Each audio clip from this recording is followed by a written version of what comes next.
Yeah, I haven't got a reply from him.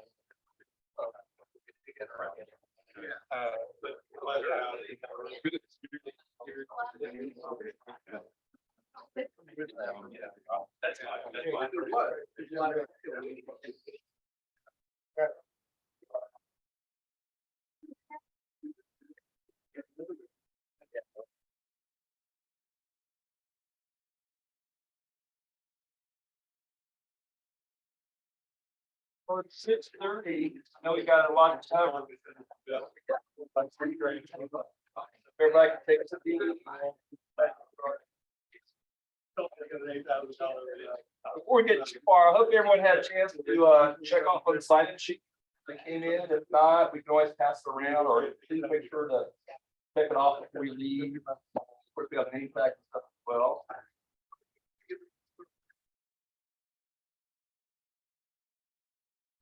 All right.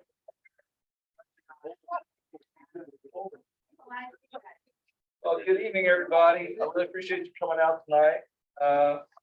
My name is Jim Somerville. I'm the project manager at Jacobs. With me tonight from our project team, we have Amanda Haddon, who's Cypress, and Jeff Moore from Jacobs. He's our traffic operations subject matter expert. So he's gonna have some good information to share with you tonight. And if he shows up, we had another staff member, Joaquin Lay, who's our EV expert. If he doesn't show up, I'll give his part. But I hope he shows up. Or it goes too far. So we got a bunch of stuff to cover tonight. How does I find to work? I wonder if the better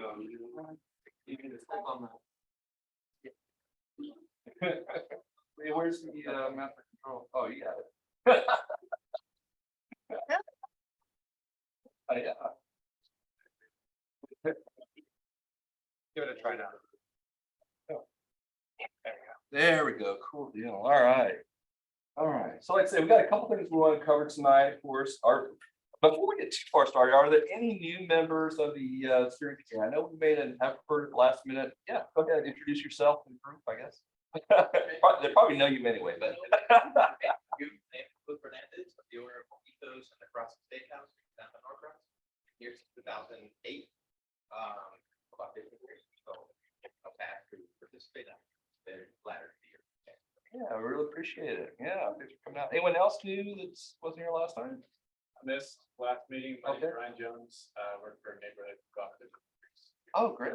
Excellent. Thank you for Hey showing up. everyone, William Corbin, State Norcross, wasn't unable to make the meeting last time, so happy to be I thought you showed up late last time, but maybe not. here. No, wait. That was me. All right. Oh, yeah. No, pretty much all of you in this room. I'm the alternate for Norcross Public Art. Anyone else?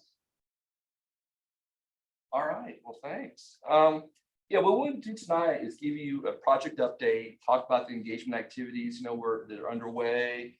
We got a lot of information about existing conditions and highlights from that, because this main focus of this meeting really is reviewing what we've learned so far and to try to identify needs and opportunities that will be addressed through our planning efforts to go forward. So we also, if time allows, we allow some time here for a small group discussion, including a group of like 2 parts and kind of looking over some maps, get your ideas about the geography of the town, what's going on there. And of course, we'll cover next steps and everything. All right. Okay, project update. Anyway, here's our. Oh, you said where you want to. Here's what our project is. Okay, so what I want to cover tonight is to go over. All right. Part of the planning effort, we're really doing a 3-step planning process. We're gathering data, which is primarily being done last month and this month.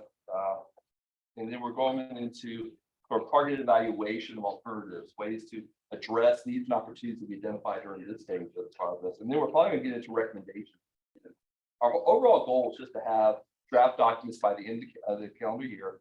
So that we can then have plenty of time for you all, the stakeholder group, ARC, DCA, council, planning and zoning board, whoever, to review it and make sure we have everything in place before it goes to adoption. We're hoping in February. All right, so step one evaluation. What we've done so far since we last met back in March is we've gone through, validated some of the vision opportunities things we talked about, and we'll talk about that in a little bit. We've reviewed past studies and reports. We conducted stakeholder interviews. We've done market trends, demographics. We've done assessment of pedestrian safety, which Jeff will show us a little bit. We'll also have an electric vehicle overview, which Trey Wynn will help present as well. So we got a lot to cover tonight. And like I say, it's still meant to become informal discussion. You know, there's a lot of data. So if you have a question, feel free to interrupt as we go through. And we want to make sure that we get your input and make sure that we're addressing your needs to go forward. All right. So one of the requirements of DCA is that we do what's known as a SWOT analysis. It's required to come up and identify needs and opportunities. But this isn't our first rodeo with City of Norcross. We've done this many times. And plus through the interview process, we identified a whole set of them. So what I'm going to do tonight is kind of show you what we've identified so far as SWOT analysis. And as we go through the discussion tonight, I would love it if you missed something, please let us know. I mean, that's the whole point of this. So I'll review that in a little bit. But the whole goal, of course, is to get into the needs and opportunities that will be addressed in the plan. And we have a wide variety of topics to address. As you know, part of our project goals is to really look closely at the crossings of Beaufort Highway and how to make sure that's safe for pedestrians as they go forward, as well as the railroad crossings. And of course, to look at opportunities for potential EV charging infrastructure investment as part of the city. And so those we have particular emphasis on that, but really this is the comp plan, update. So we're really everything's kind of on the table from the big picture standpoint. All right, strengths. So no surprise here. I think a lot of people, as we went through our process, all kind of identified sort of a strong sense of community, good location, the historic character of downtown.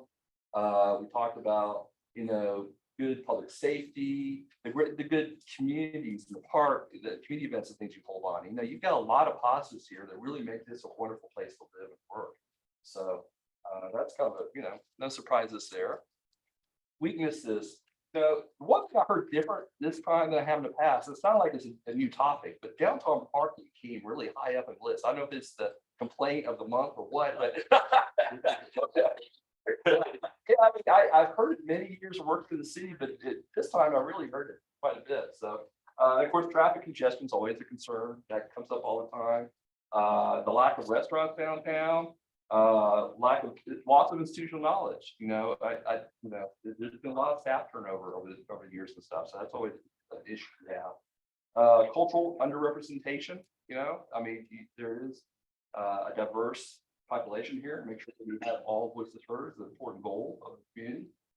Transient population, you know, planning fatigue. This isn't your only planning process going on right now, you know, it burns people out. You do it too much after a while. And of course, you know, and a lot of what we heard this time too is a lot more about housing. Housing was a big concern that we heard as well as the parking situation. So I think we heard loud and clear that's something we're going to need to address as part of this planning effort. Okay, opportunities. So what we've heard, of course, is, you know, you got a lot of new development coming up, which can be a catalyst for more development, more change. Change can be scary, but it's also very good. You know? We heard the possibility of cultural arts center coming in, smart technology. Of course, the support of EV technology. That's a big opportunity. You know, there's a lot of funding out there for now. That's part of the reason why ARC, you know, back that onto our grant while we're looking at here. So it's really an opportunity. The film industry growth, you know, Norcross has taken advantage of that in many ways over the years. And of course, you know, cooperation with neighboring cities and linking to regional greenways. There are a lot of things the city could be doing going forward. There are opportunities. And then finally, threats, you know, perception. You know, it seems like it's kind of a battle between Peachtree Corners and Norcross. You know, there's kind of like the, you know, the siblings. One seems to have a better reputation than the other, you know, from the external sources. There's a lack of affordable housing out there. The lack of senior housing came up. You know, the lack of mass transit right now. You know, it's very auto oriented still. And then real recently, the external political divide. You know, Gwinnett now, unlike 5 years ago, is more of a Democratic county, and you're dealing with a Republican-led state legislature governor. So it does make it harder to get your wishes and things, you know, heard at the legislature. So that's now a threat that you have to deal with. But of course, politics is always changing, you know, either 5 years from now too. So anyway, that's a quick overview of what we've heard so far in the SWAT. As we go, like I say, you're going to hear a lot of that reinforced and maybe augmented by other information that we hear tonight. So keep that in mind. If you hear something that we missed, if there's any elephant in the room that's just, hey, we didn't say that, please let us know. That's kind of a major point in time as we go forward. What was the source of those? Well, we actually started with believe it or not, the SWOT results from the last comp plan update. And then we had the interviews that went through, and of course we got survey results. So yeah, it's kind of a combination of things, but like I said, we didn't start from scratch. We've done this before, and it seemed like things had changed somewhat, but not dramatically. May not have gotten into that much detail, but did the survey results from the public change from what you heard from the interviews of the quote unquote community leaders? Well, Amanda's about to talk about that. We'll talk about it and then Jim can chime in to what degree it varied from what. Yeah. Any other questions before I turn it over to Amanda? Talk about public engagement. The only thing that struck me, you had schools as a strength. I Yeah. think there's some, Duke, and some of the school aspects, but it's also, many people view it as a weakness. Right. Well, and So- that's common for SWATs. Yeah, you can have something as a strength and a weakness at both times. Yeah, exactly. I showed up last time too. Okay, well, Yeah. I mean, traffic in some ways you think about as a strength and a weakness, right? People hate it, but heck, it's great for business, right?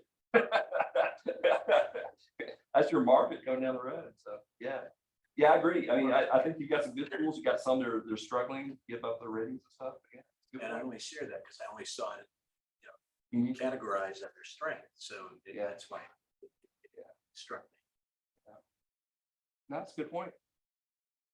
Anything else? Okay, I'll let Amanda talk about public engagement.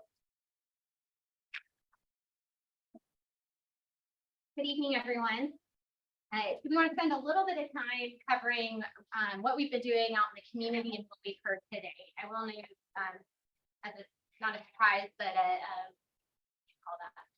we are extending the survey. So I'm going to get to survey results here in a minute. We want to increase our who we're hearing from, and so that's one of the key things we want you to walk away from this meeting is how we can all help us get the word out and get more people providing input, engaging with the planning process. But I'm going to spend a little bit of time here at the beginning going through the pop-up that we held at the beginning of April and what we heard at that and who we interacted with. Cover the interim survey results. Again, we are planning to extend to June 15th. So we've got a little bit more time where we can collect input from folks for that, which will inform our next steps. Also going to talk about public art. We want to get feedback from you all so we can move ahead with 2 to 3 initiatives. And for Catherine and since you're stepping in, I'll note that one thing we committed to and coordinating with Tracy and the rest of the team at Norcross is making sure we're engaging people in interesting ways through the process and leveraging public art as a way to engage people and capture the spirit of where y'all went ahead. So I'm going to present some ideas for that. And then we also just want to talk for a minute about how we've been working with partners, community partners. We spent some time talking about that at the first meeting. So we want to just come back to y'all with that. And again, we're really hoping coming out of this that y'all can help us reach more people or give us additional ideas to make sure we're hearing from different voices. Is Ralph here? Yes, there you are. Thank you all for hosting us for the first pop-up on April 8th. That was the day before Easter. And so if any of y'all have little kids, Norcross does that fun Easter egg hunt. I was actually able to do that with my kids and then head over and help at the pop-up. And because it was raining, our gracious host let us be at the coffee shop. And we did hear from a good amount of people. There was a lot of foot traffic there that day. Not only were we helping build awareness about the planning effort, collect some input, but the city also had a series of different special folks come in. The Easter Bunny was there for a bit. And I had to leave a little early, so I didn't get to partake in all. Yes, there's the Easter bunny. We did ask people about two key things at the pop-up. One of our key goals, again, was to raise awareness. So we handed out little business cards, giving people access to the survey, have QR code on it, where they could go and participate virtually, as well as we asked about priorities. Again, we presented some initial ideas to get people's reaction to, and you'll see that we asked about it both within the city as a whole, again, because we're looking at the comprehensive plan and future planning for the entire city, and then within the town center area.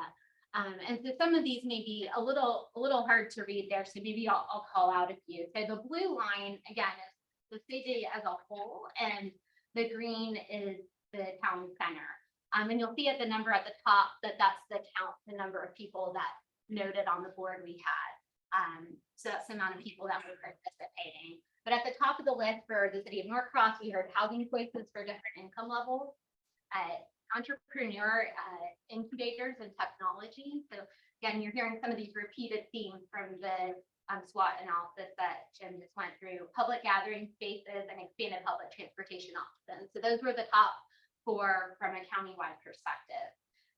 And from a town center perspective, public gathering spaces, bike and pedestrian facilities, and parking were the front runners in terms of, again, this group that we heard from at the coffee shop, not necessarily a representative sample, but an initial kind of test out with the community, what were priorities.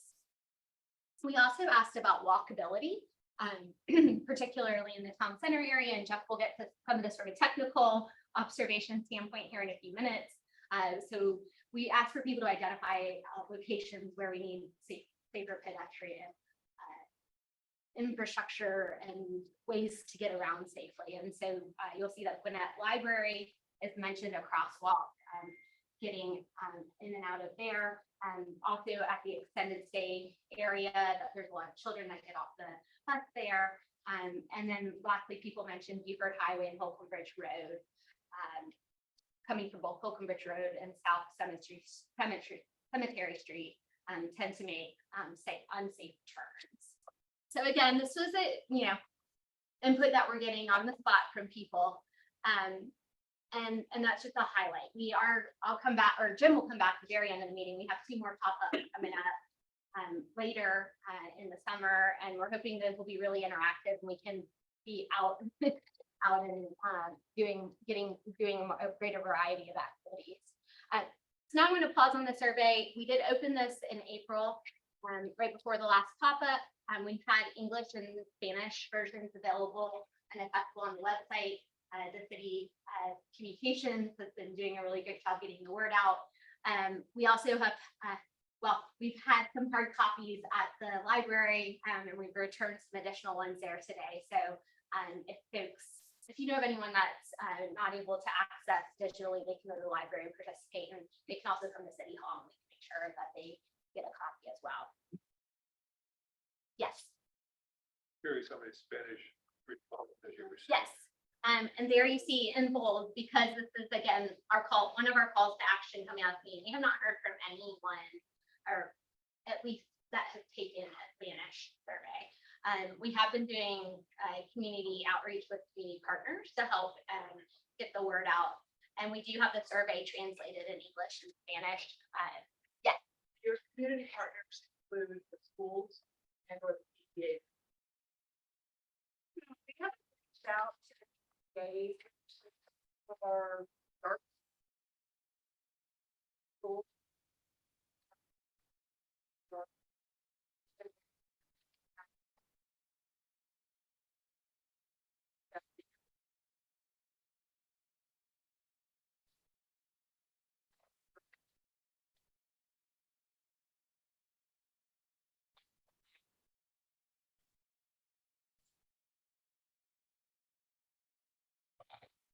Demographic.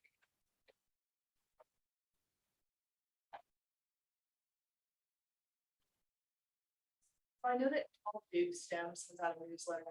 Cross High does the same thing every single week to parents. Yes. So if you get the language over to them, I can if you give me your email address, I'll tell you who it is at Paul Duke. I don't know who it is at Norcross High. But you can just put a blurb in that and it'll go out at least 3 more times before the end of the year. And it goes out on like Thursday or Friday night. Forget the principal or somebody else. No, I don't know who does, I'll look at who does the newsletter, but it's just a webpage newsletter every single week, and it has all kinds of stuff, it gets repeated, but they do things about the community, and so it's an ideal thing to just put that little blurb in there, and then parents will get to see it a few times, and it's in English and Spanish. So that, and I don't know if the elementary and middle schools do it, but I know that the high schools do that, to parents. So, okay.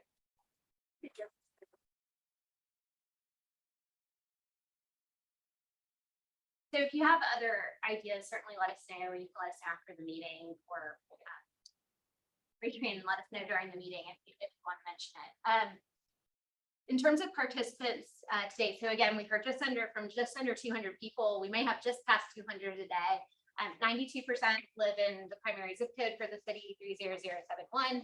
93% of the people own their place of residence. So that's a pretty important statistic. I was looking at the quick facts. I think it's like 56%-ish is where Norcross hovers in terms of owning versus renting in the city.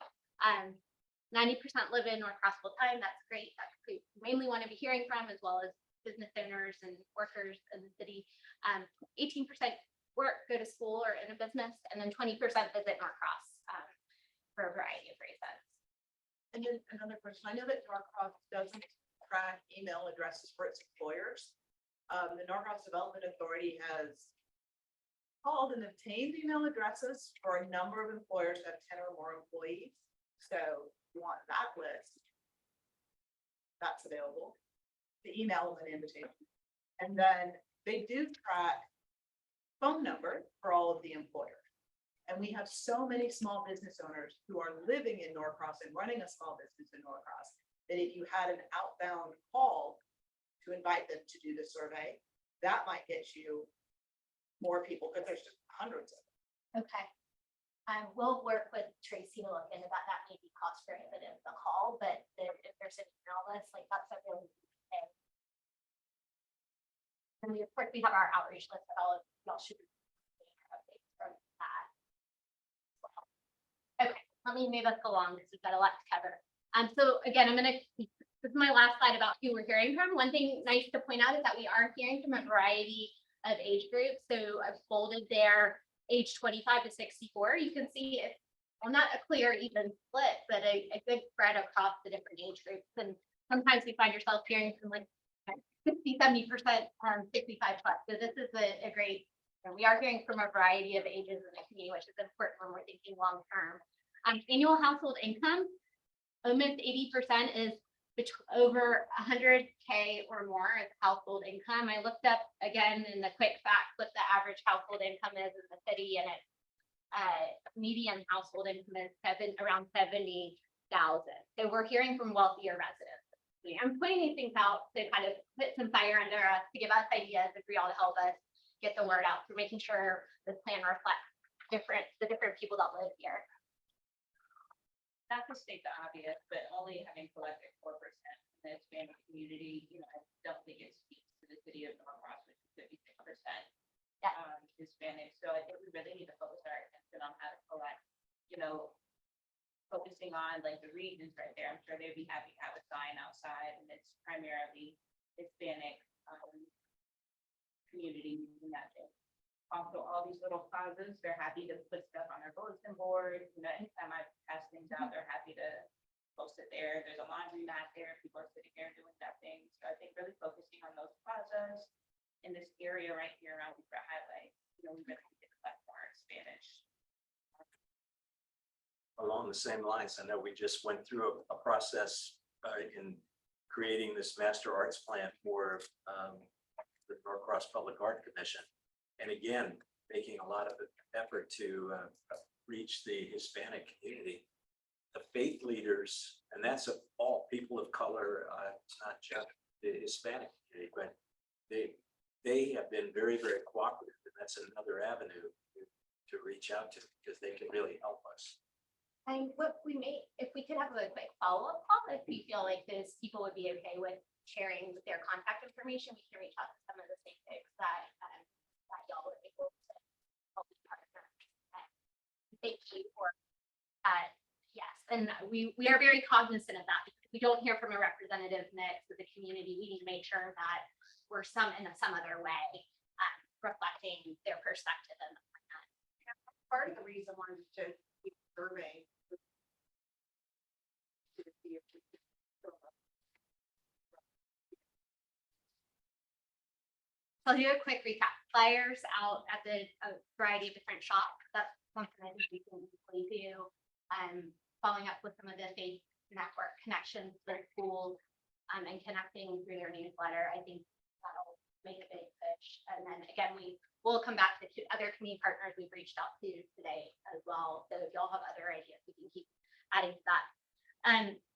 So some preliminary insights here. This is transportation related. We asked for top transportation issues and opportunities in the town center.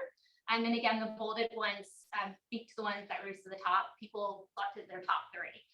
Lack of parking, reducing vehicular congestion, safer railroad connections, and safer pedestrian crossings were the top issues and opportunities when people had to select their top three. And we did ask people if they would be supportive of the city implementing paid parking in the town center. And you'll see 55% said no. So we know then you've got another just under 50% saying maybe yes. So I think, there's a little bit of an education there of that, a direction that the city decides to go in potentially as a recommendation of the plan, or maybe there's another way that we'll look at handling parking needs. Regarding mobility, so thinking about getting around on bikes and walking, people, a positive note here is people noting that they feel very comfortable or somewhat comfortable walking in the town center. So you didn't see only 2% said not comfortable, particularly in the heart of the city. From a citywide standpoint, barriers to walking, you'll see there at the top, lack of sidewalks and paths, and I feel unsafe crossing streets. A little bit lower, I don't live close enough to art, shops, entertainment. And so it'll be interesting as we're able to diversify who we're hearing from if that changes.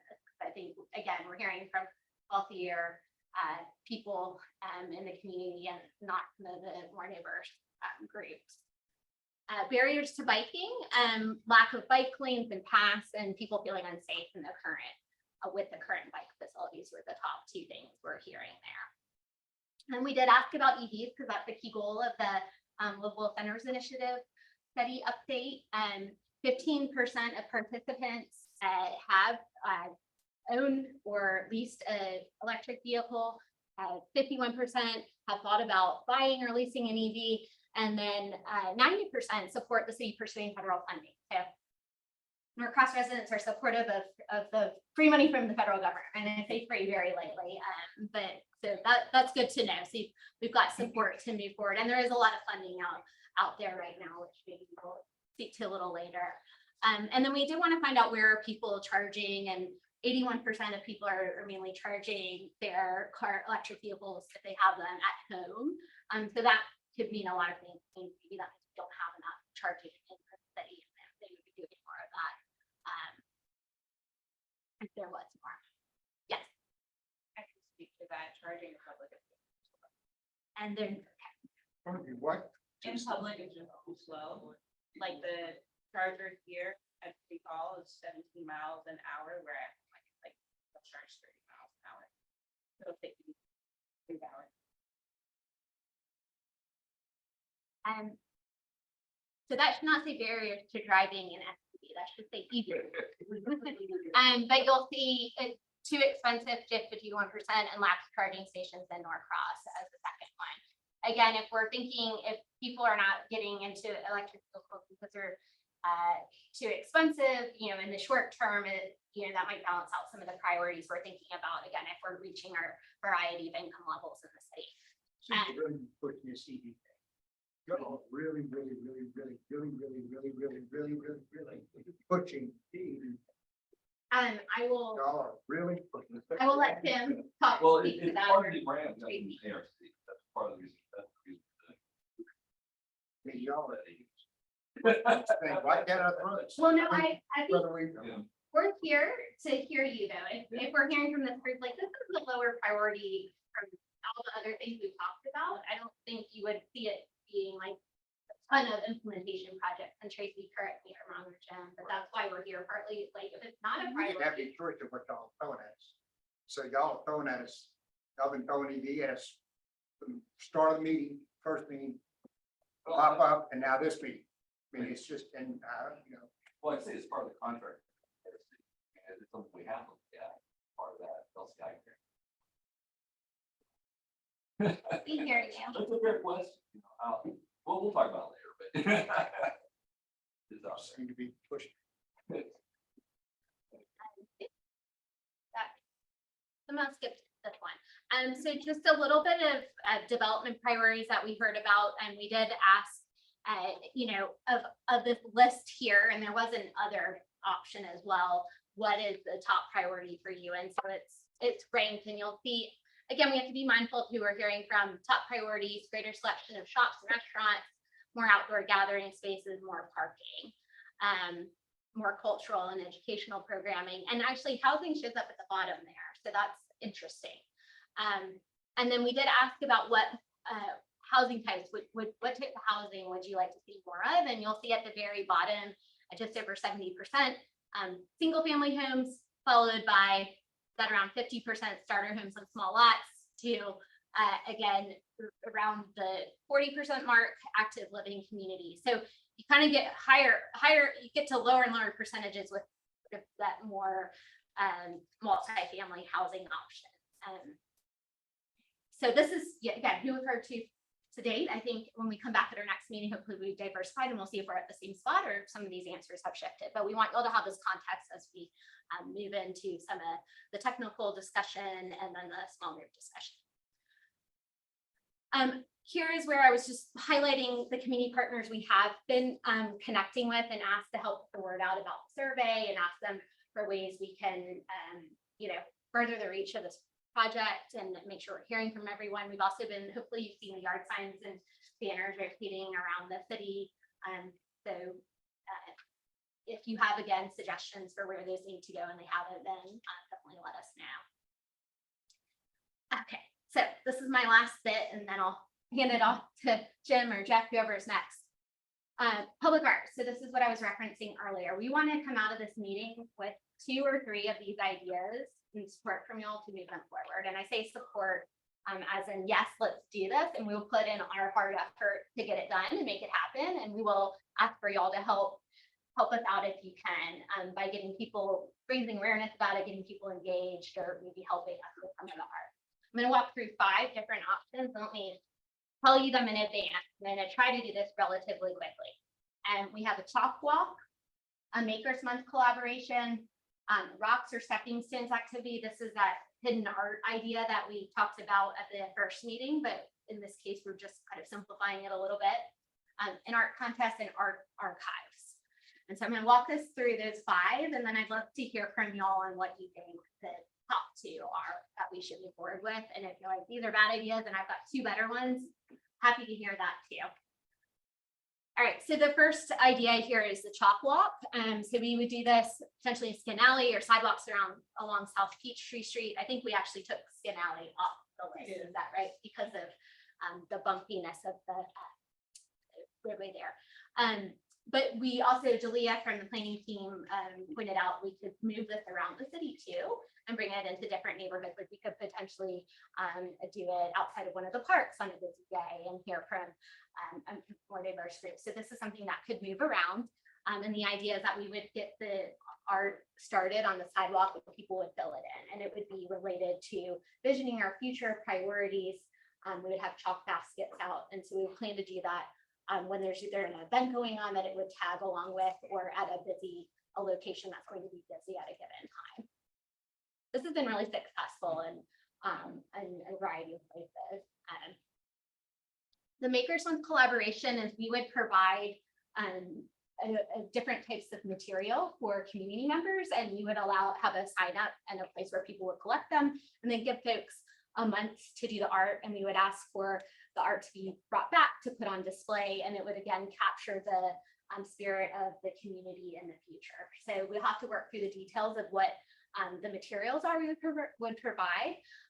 But the idea is we could engage, get kids involved. It would be, you know, a giveaway. People would just, it would just be their time, and we would get some like light directions on how this ties into visioning for our future. And then we'll figure out a way to bring it back into the planning process, whether it's on display at the pop-up event, or there's somewhere in the city it can be on display, or at our open house at the end of the process. And then first people, I think we can take that him with that.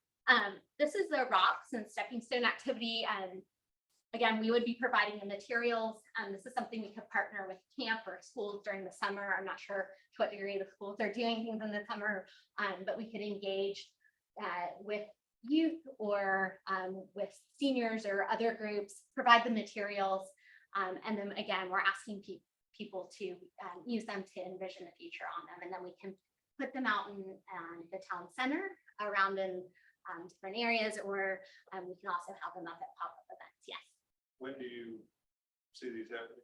Yes, we would like to get planning on them like in May, and then have them launch in, I would say, the June, July, August, like as we're going through the implementation planning and finishing the visioning with the survey and priority setting. So I think we can stagger them, or, you know, if you'll have suggestions, certainly are open to that. Well, the chalk seems to be fairly, not a whole lot of planning involved in Nope. throwing chalk on the sidewalk. That's something we want to do to try to get the Latino community engaged before the survey ends. Pick a plaza or two over there and paint the sidewalk, and while they're painting, you have an opportunity to get moms and dads involved. I don't know, I mean, it just, I think that's a it's good quick and easy, but you may be able to at least draw some folks. And you're saying before school ends? Yeah, before the end of your survey. The end of the June survey. 15. Just want to make sure I heard you right. And so if we're looking at something like painting a sidewalk for people to do chalk on, I think we'll, I've seen you coordinate with Tracy and the team at the city, make sure we can do that, and then probably the art commission. Or do the school, you know, do the junior high school process, you know, do one of the sidewalks leading in or out of the junior high. You know, but that have to be, but, you know, just do something that's got a little bit more exposure in the community. Okay, that's a good idea. So this is, again, these rocks or stepping stones could turn into a scavenger hunt, and we would put something on the back about imagine our future, and a QR code or a link for people to, oh, what is this? And then they can learn more about the study process as well. The art contest, I think this is self-explanatory. This is where the city's collected some gift cards from different businesses. Some of y'all may have contributed to that.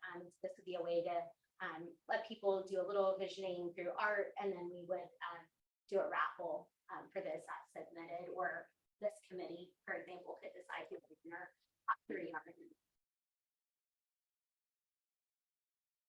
And that could be digital or in person. And the last one is art and archives, and this is something we thought we could engage with both the youth and seniors and other groups to collect stories, or also we could collect photos or art that all kind of depict, you know, what are the things we cherish about the community, or where do we want to go in the future, and it can help document the city histories and people's stories as well. So those are the 5 ideas. We would like to come out of this meeting moving forward with 2 of them. And I've probably gone way over my time here, just a little bit. I don't know if there's any initial reaction, or y'all want to chew on it. We can come back to it at the end. Yeah. We've got Farm Fresh Days starting this Wednesday, and I think the chalk walk could work really well. It's right here in Thrasher. And art and archives, you could have people submit at Farm Fresh Days. Okay. And one thing, we are actually coming out with our iPad stars for the Farm Fresh Days to try to encourage people to survey on that. So we can be out there. You know, the other thing is Norcross Gallery and Studios just this past weekend did something in conjunction with the high schools, the kids that are in advanced placement art, and who were submitting their works for college application, etc. They had a showing at the rectory, and that is not always the most utilized, but it's wonderful. So they actually had a juried show at the rectory of these kids' work.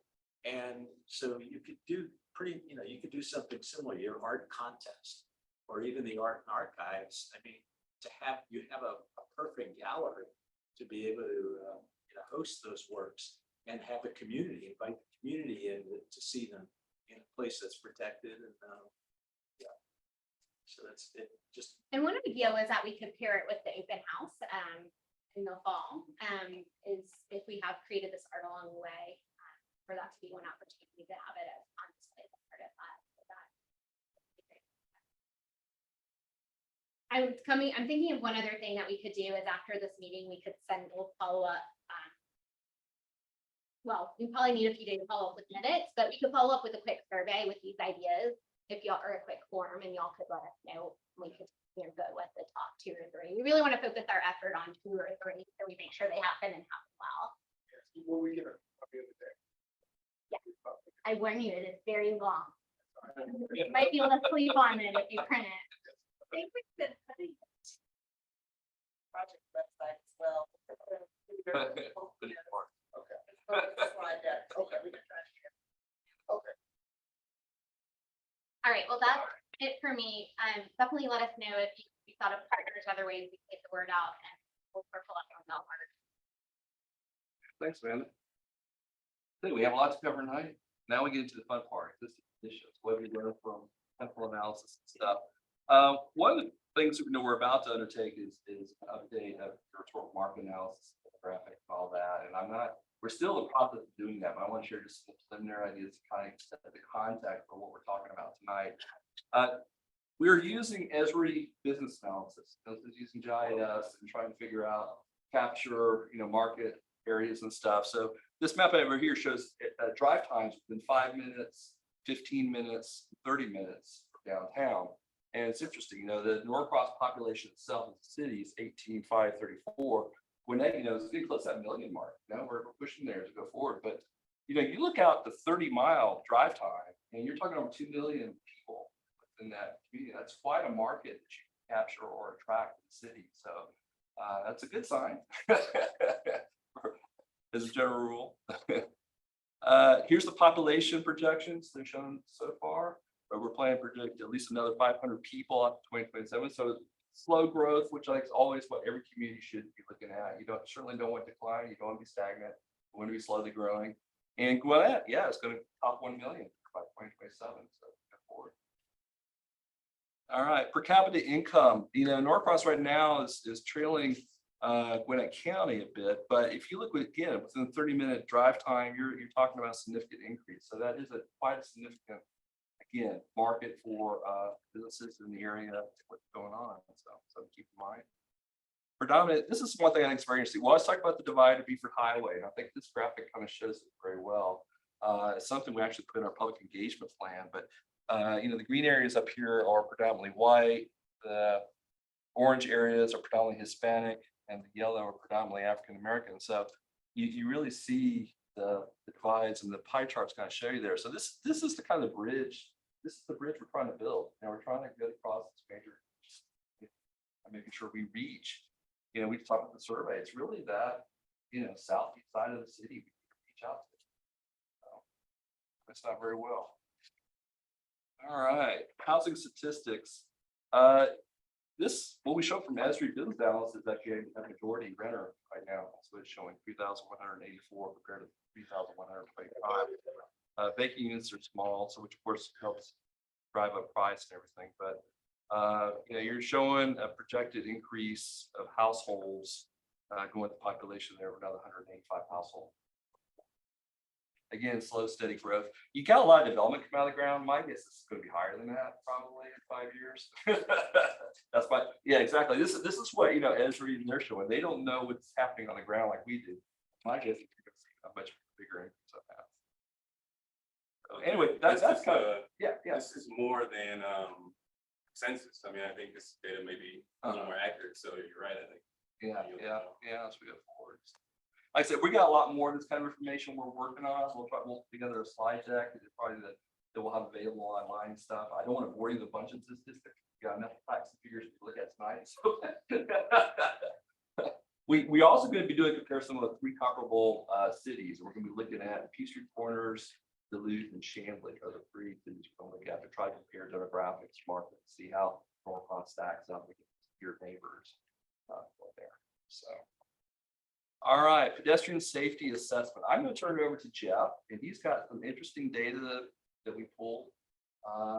That I hope you find it. You hadn't seen enough numbers yet, buckle in. No, we've got a lot of data from pedestrian standpoint, from a traffic standpoint, from a crashes standpoint, multimodal. Basically, I'm going to throw every statistic I can find at you and all the data, but what I want to know is generally, how does it ring as true? Or is there something that we think we're missing in painting this picture of the existing problems that we have? But also, when we start coming back with solutions and implementation plans, what sort of statistics do we see that we want to maybe change more than others? So, first one, crash history. This is a heat map of the last 5 years for the entire city of Norcross. And I've highlighted the downtown, the town center LCI area. So if you look, there's over 5,700 crashes in the past 5 years. But if you look at the fatal and injury crashes, you're a little bit more concentrated around Beaufort Highway in the downtown area. More severe crashes happening there. No surprise, also more severe crashes happening on 85. Some of that's probably speed related, not necessarily during peak hours, maybe during those off peaks when those speeds can pick up.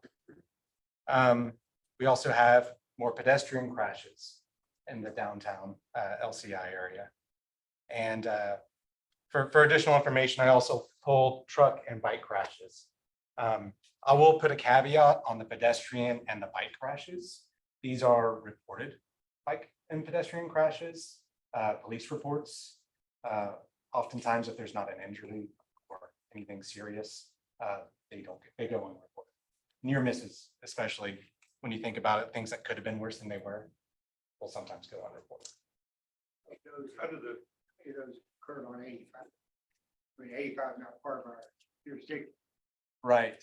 How many of the pedestrian crashes? No, I mean, it's total. I don't have that number, but if you want, I can pull it. I mean, it's kind of, it might skew the numbers much higher if you're counting 85 as part of Norcross. Yeah, I mean, so yeah, this is the official city limits. So I'll have to look and see if that includes half or all of 85. That might be Brick Hollow Park. Right, that Yeah. that goes from Indian Trail to Yeah, I I would think I would maybe see more of a longitudinal band here if we include a lot of 85 and not just the exits. Guys look like Jimmy Carter. I can look into that and follow up. was curious, is, Norcross get bad enough name from Norcross outside of Norcross. Yeah. We don't need any help. How does pedestrian crashes compare to other jurisdictions up and down Beaufort Highway? You've got 6 or 8 cities that have a similar.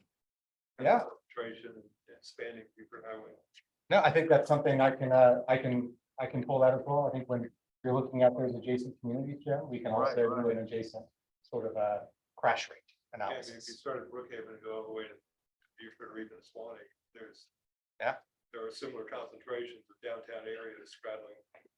No, I think that's a River Beaufort. great idea. If we're going to be doing some sort of a comparison, contrasting of different communities, I think that would be one that we can do.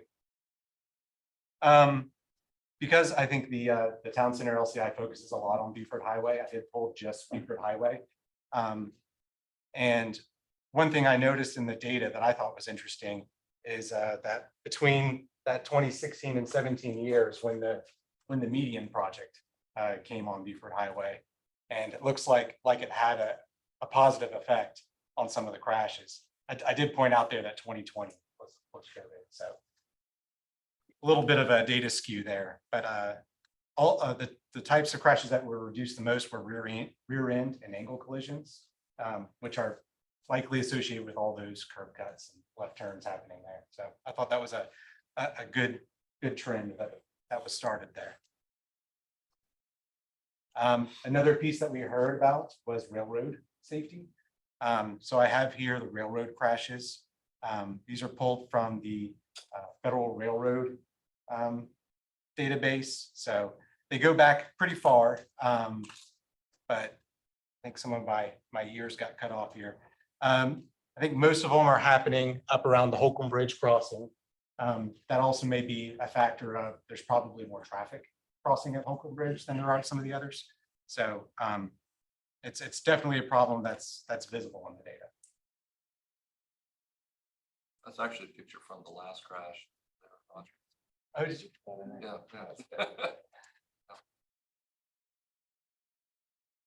Yeah. This is an analysis done using location-based survey data, Internet of Things, people's phones, essentially.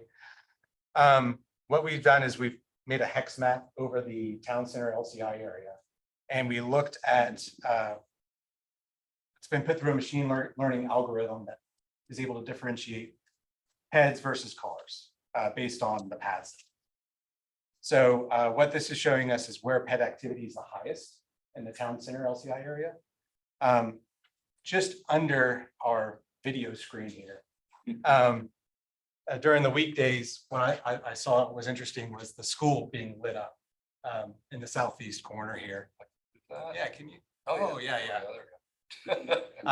Also, we get a little bit more of activity along Langford Parkway during the weekdays. The weekends, really, and I think the boundary I first drew was just for the LCI area, so I don't see think you're seeing West Peachtree as much as you're seeing North Peachtree. But the peach trees getting a lot of activity there, as well as the major corridors, Jimmy Carter, Beaver Ruin. So. Yeah, also by time of day, most of the activity happening in the evenings.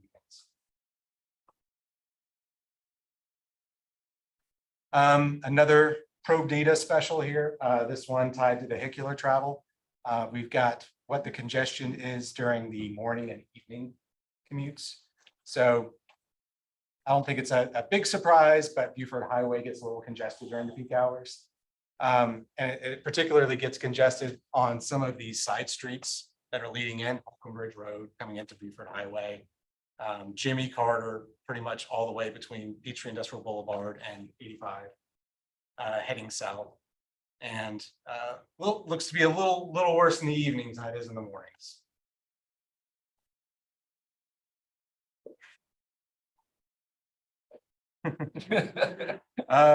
So we also took a look at an intersection by intersection sort of delay for vehicles. So on a ranking of A being a less than 10-second on average wait to an F being an over 80-second on average wait. We see a lot of the side streets, right, in the morning and the evenings have a lot of long wait times, long queues, trying to get through Buford Highway. Did see one approach here heading towards Jimmy Carter in the evenings. That seems to be maybe a little bit of a bottleneck as well. There, it's South Peachtree. Where are you at? Is that South right there? Yeah, it's heading west on Buford Highway towards Jimmy Carter. So. Traffic volumes in the LCI area. So we've got 30,000+ vehicles a day on Jimmy Carter. It's a very largely used road. Buford Highway kind of goes up and down. It builds as you go into the city and kind of drops back down as you go out of it further north and away from town. A lot of traffic turning here at Beaver Ruin Road.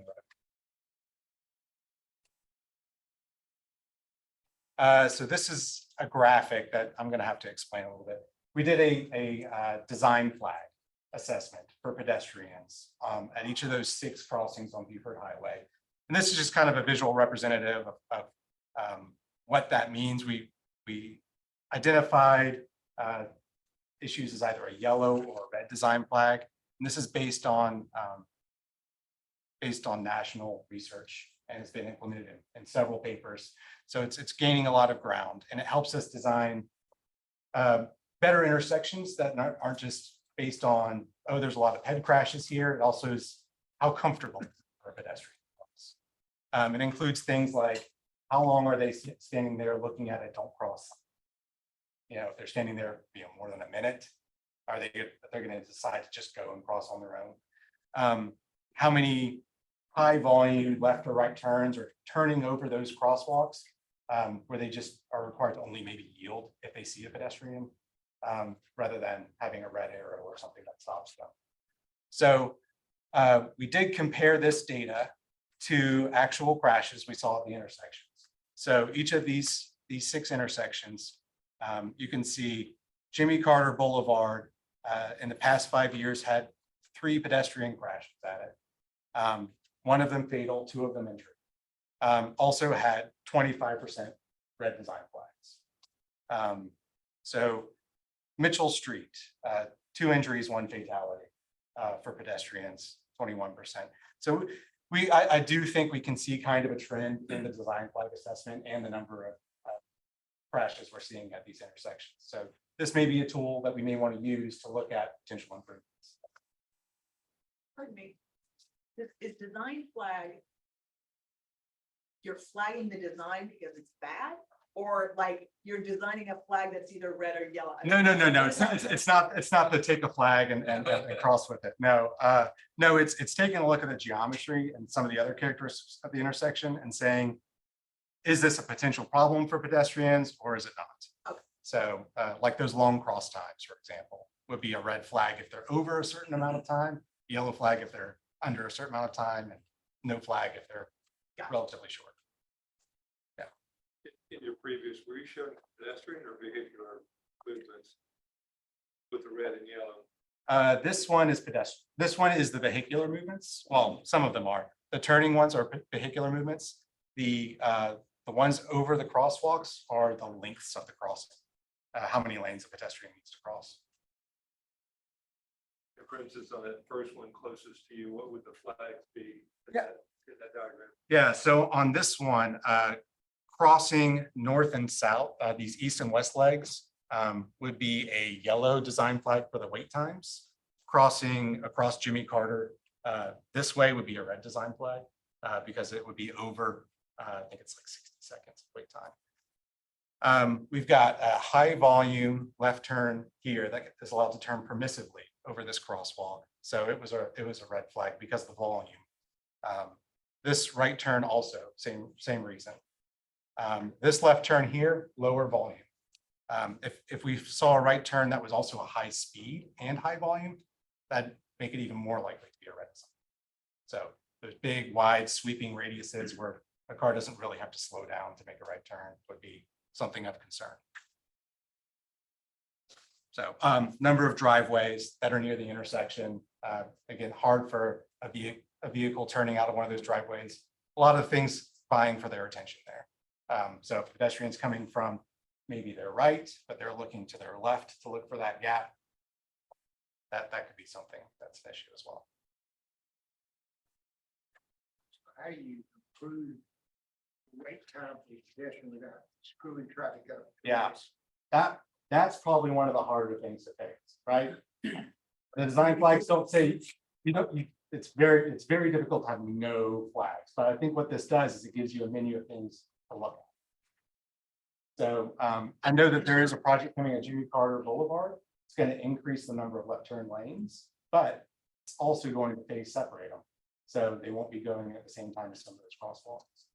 So it's kind of maybe a win-win on that front.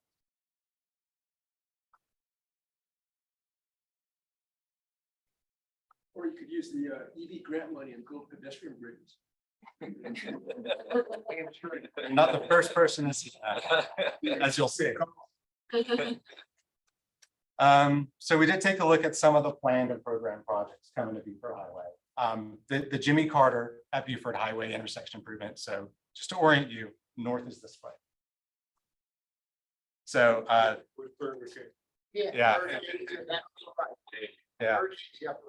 This is Beaufort Highway. That's the Burger King. Yeah. There you go. Right. That's okay. Yeah. The north is Going up, that's going south. yeah, That's south, right? Yeah, it's kind of a weird, yeah. So this is going east Right. on Beaufort Highway. This is going north on Jimmy. It's a Burger King. So, Burger King. yeah. So Yeah, I did true north, or maybe that was my error. So one thing I noticed here, we're taking out a signal at this intersection here at South Peachtree Street. Is going to be turned into right in, right out as part of that project. So, yeah, that's something. Yeah, there's currently a signal here. The concept shows that as being changed to right in, right out. So no left turns. So probably not going to help crossing there, but it's also probably a vehicular improvement too, because maybe the left turns here were going to conflict with some of the other design features. Except that's a way that people get into Norcross without having to stay on Beaufort Highway another couple of blocks. Yeah, yeah. It's a sneak-in way that folks who know it get on Beaufort Highway. Down where it comes down, it connects on Beaufort Highway down south. You can see the angle. Mhm. And so you cut over to that and get into downtown more efficiently. I mean, so yeah, these are the projects, right? These are the ones that have been that are already in the works. So we need to consider these in our future planning, right? Are they gonna put a light at West Peachtree? At West Beach, Which is down the street there, right there. That would be a big. it doesn't look like there's one there, That would but I be- can look into this. That would be an alternate to. Yeah. You know, giving up that light and moving it down to. I mean, I think, maybe with the increased number of U-turns there, it even warrant a signal after this. So I think it would be something to look into. Are they gonna extend the median past through that intersection where the light's going away? Yes. Yes. So this blue line here is median. So it's going down to the railroad track. Mhm. Okay. Yeah, we get a light at the West Peachtree. So past planning efforts, I think Jim touched on some of these. The Norcross LCI Greenway calls for some trails. Going to orient everyone here. So we've got Beaufort Highway here. I drew a big thick black line over it. But the LCI Greenway plan calls for a Holcomb Bridge and South Cemetery sort of connection. Another project programmed, GDOT project number. We'll add some median to Beaver Ruin Road. This looks like it'll be made into a industry terms an R cut, but essentially it's no left out, left in only. Where is that stretch? Beaufort Highway is right here. So this is south of Beaufort Highway. So is the driveway going to the school? Yes. There's the Yeah. symbol in the back.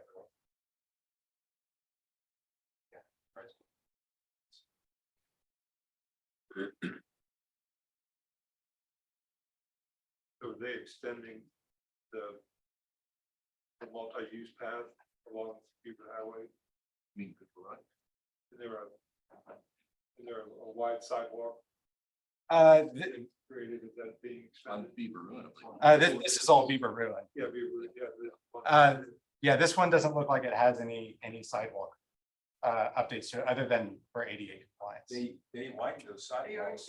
Okay, well, that's different project then. Exactly, it's Yeah. a different project, yeah.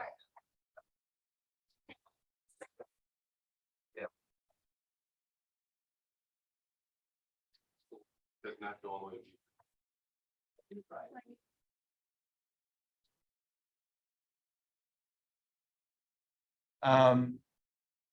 Going the wrong direction. There we go. We did pick through the last LCI effort in 2012. So I'm gonna talk through these, but I'm really just gonna talk mostly looking at Beaufort Highway because I know that's part of the implementation. So with respects to Beaufort Highway, the past plan called for bike lane connection here at Norcross Tucker. Streetscape improvements here around Mitchell, sort of between the two parks. And another bike lane connection over here. In addition to the same sort of LCI Greenway plan of the trails. on Holcomb Bridge and Mitchell.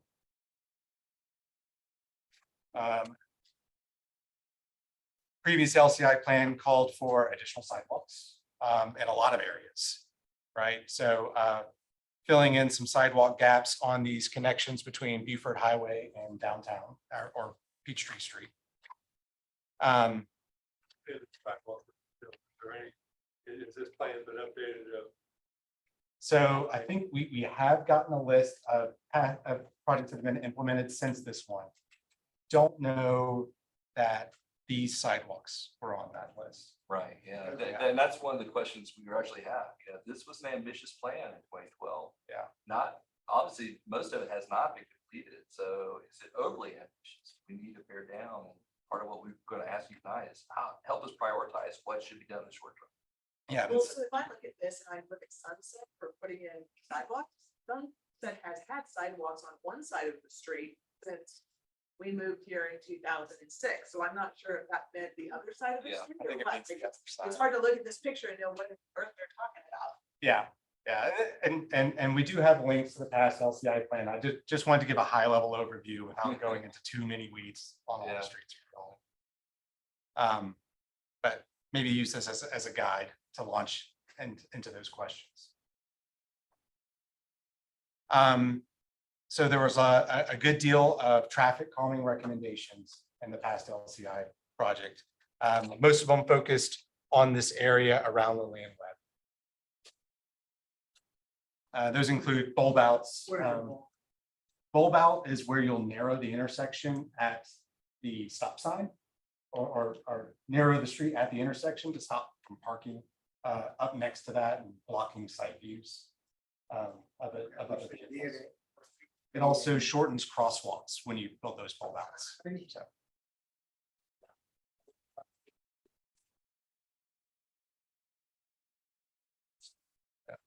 Also some textured intersections, possibly stamped concrete or strict paver look about them with less maintenance. And finally, there were a call for a good number of enhanced crossings or intersection improvements. All along Beaufort Highway, we've got 3 intersections, well, 4, that included some sort of crossing enhancement. That study kind of talked about enhancing the appearance of the crosswalks, the visibility of them through textured brick look sort of crosswalks. Also to have some sort of gateway URN Norcross sort of signage or features there. Additionally, it called for a roundabout at the intersection on Norcross Tucker Road and some improvements at the railroad crossing locations, one of which I know was on that list of implemented projects. So. Finally, we've got a most recent study to come out, the Beaufort Highway Master Plan. This one, I think one of the larger things it called for was a 15-foot stretch along the side of Beaufort Highway, both sides, 5 feet for landscaping, 5 feet for bikes, and 5 feet for pets. So it also called for reducing the number of access points along Beaufort Highway through driveway consolidation and interparcel connection. It called for gateway signage, a lot similar to the 2012 LCI recommendations. And it called just more influence on connecting those trails, again, from the Greenway LCI. On the pedestrian bridge. Oh, yes. It did talk about a pedestrian bridge. Yes, someone had said a pedestrian bridge earlier. It did say that it would make sense to do it with future development in conjunction with it. That way there'd be destinations on both sides.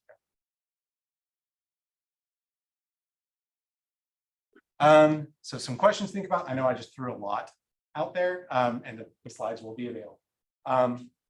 But as far as the 2012 LCI plan, how do we feel about some of the improvements listed there Is there maybe a reprioritization needing to happen?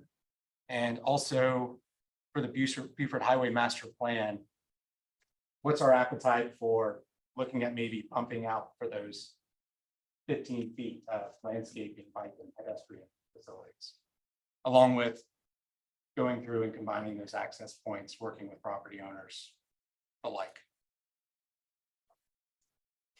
It's a lot. To give it his form opinion, I need to see those in writing with more detail, because what little we saw here doesn't make me feel like I can tell you what we should banish, what we should bring back, and if we should keep pushing forward on. But if it's in the deck, or if there are other materials you can give us so that we can really dig into the meat of that, Mhm. then I would feel like I could say, I can answer any of the questions that you're asking about. Okay.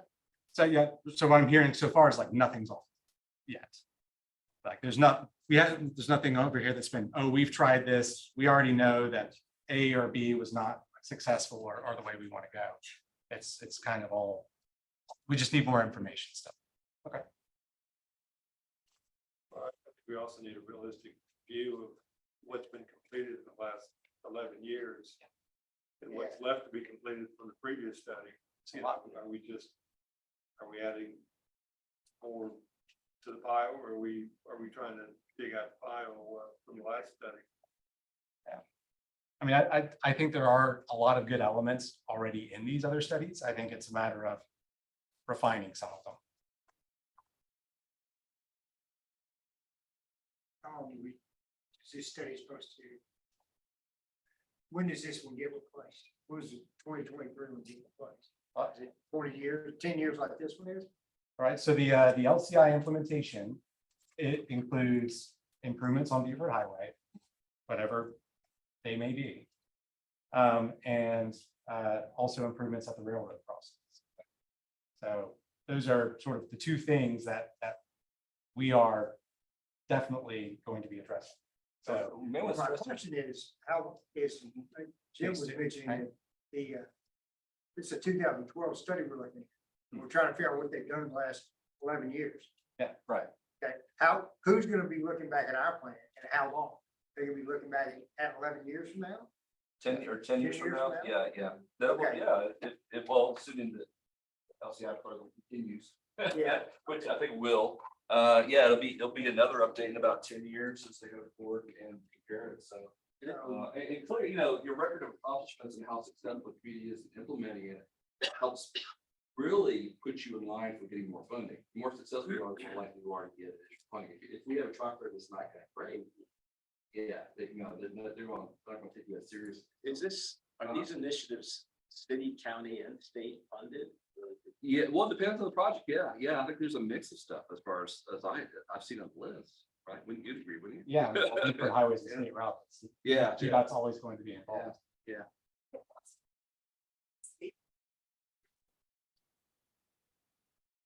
Dollar project is funded in part by LCI dollars, federal transportation implementation dollars. There's money out there for implementation. Right. Now you mentioned, usually it's based on the success, right? How do they normally measure this? How do they measure success? How do they pay for the time to answer?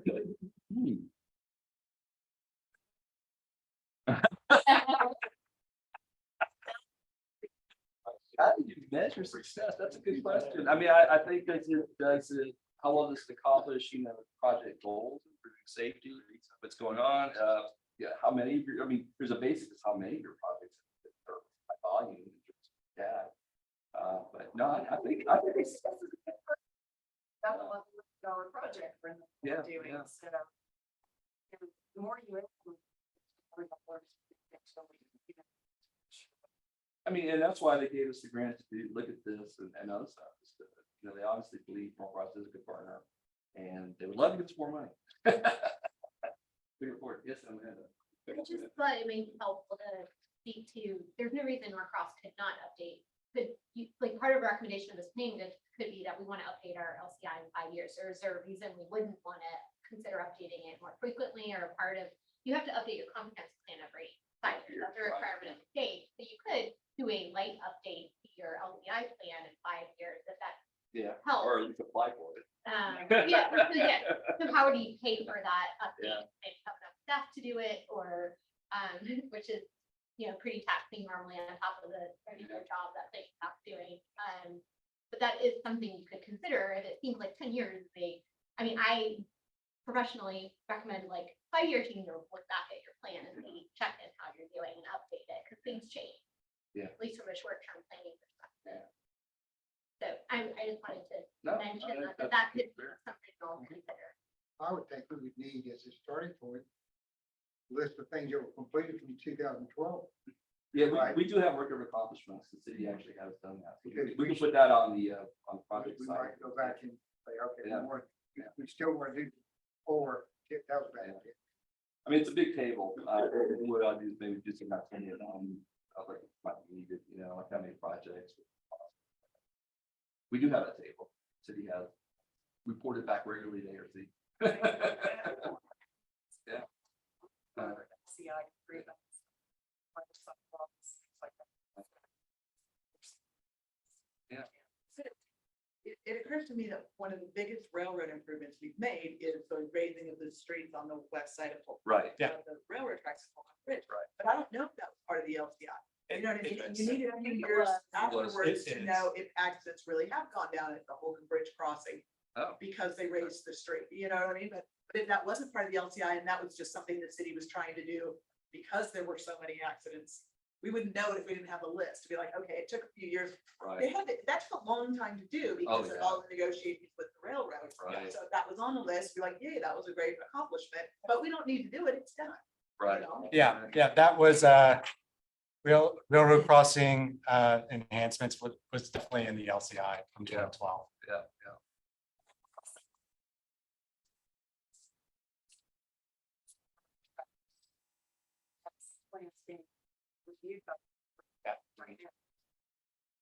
Yeah, we hear from Steph, there's 2 other studies going on. One is looking at pedestrian crossings at the railroad, and also there's a greenway master plan.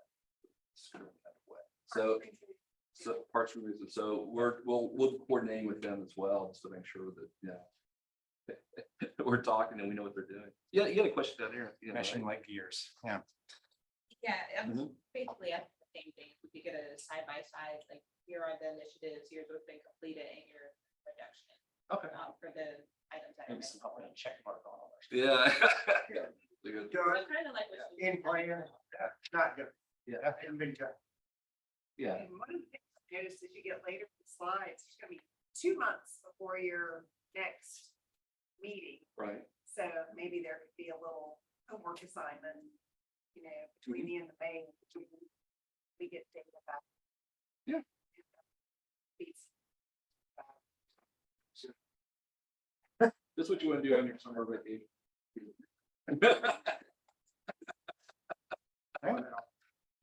All right. So next part of discussion is the fun part. We talk about. Yeah, Joy Lay here, he's our subject matter expert on really autonomous vehicles, smart technology, a lot of things. He wears many hats.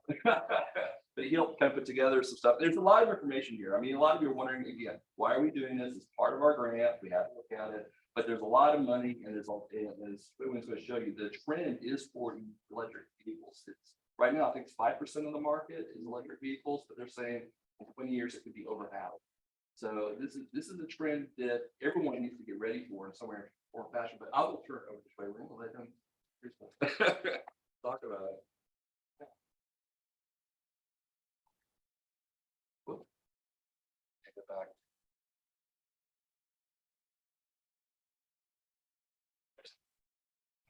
Yeah. Got it. Boom. See, I'm 21, so.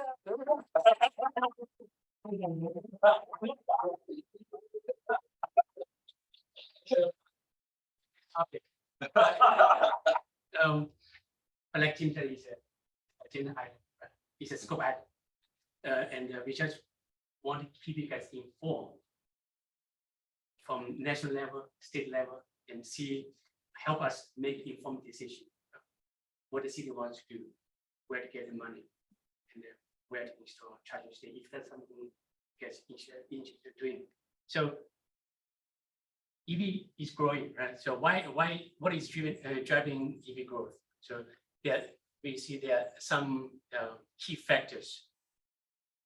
One is technology improving consumer demand, and there are public and private goals to decarbonization and the economic competition. So if you look at the chart, the China has highest EV share of the global EV share. US and Europe similar.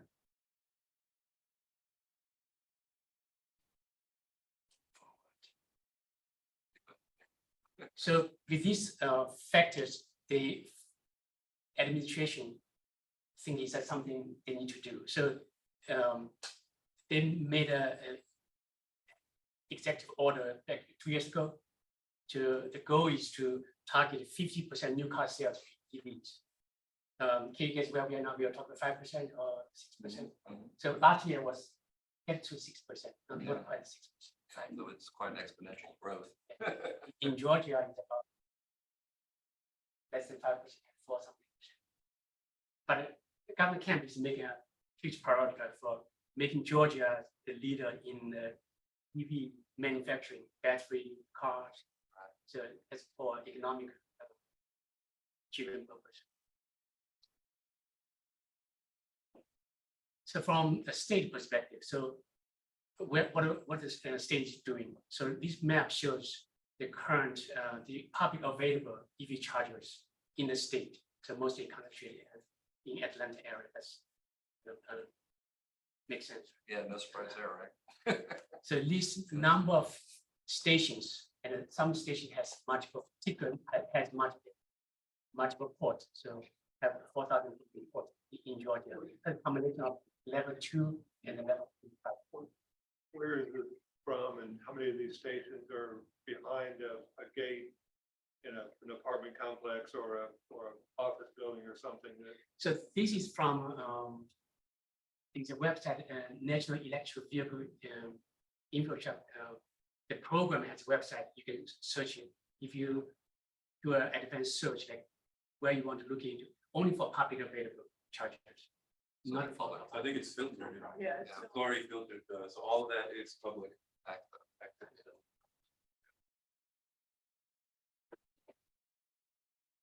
So GDOT is leading what the state is doing. So back in last year, the federal is a requirement that mandate every state, if they want federal money to help build out the state for chargers, they need to develop a plan, or a NEVI plan, National Electric Vehicle Infrastructure Plan. So GDOT developed a plan, got approved back in September last year. So they are next step is to have the plan approved. Next step is to figure out a way how to implement it. So the things they have to adhere to the requirements only for those designated corridors, not everywhere, only for those designated freeways in Georgia. Every 50 miles, less than 50 miles has a station, and the station needs to be less than a mile from the interstate or the road designated for. And each station at least 4 ports, with each port with 150 kilowatts. So that's considered right now is DC fast charger, supercharger, the fastest available right now.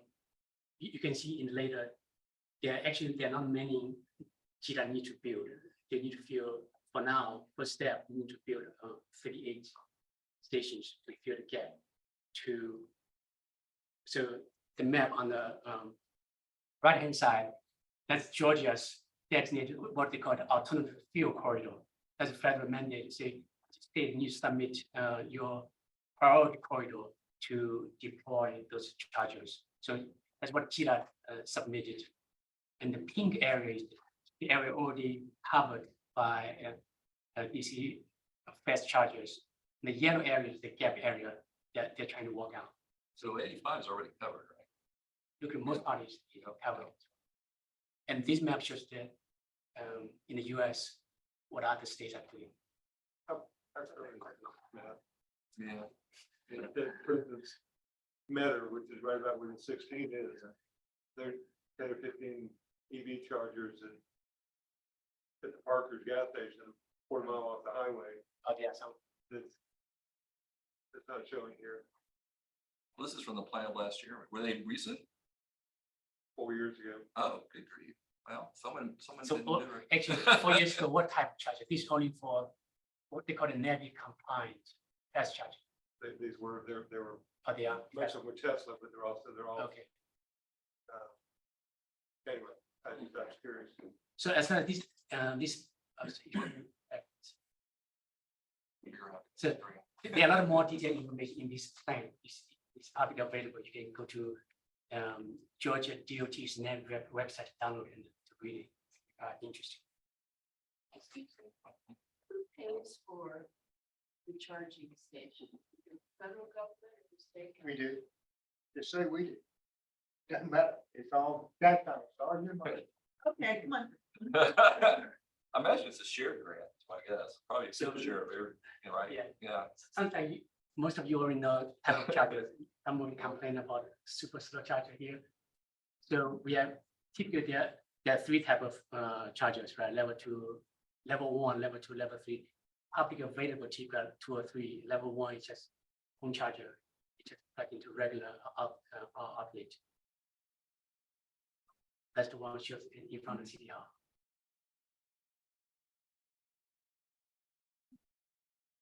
So this is a picture of a typical what the GDI trying to build for the NEVI compliant type of DC fast chargers with 4 chargers at a station. Each one of them had at least 150 kilowatts.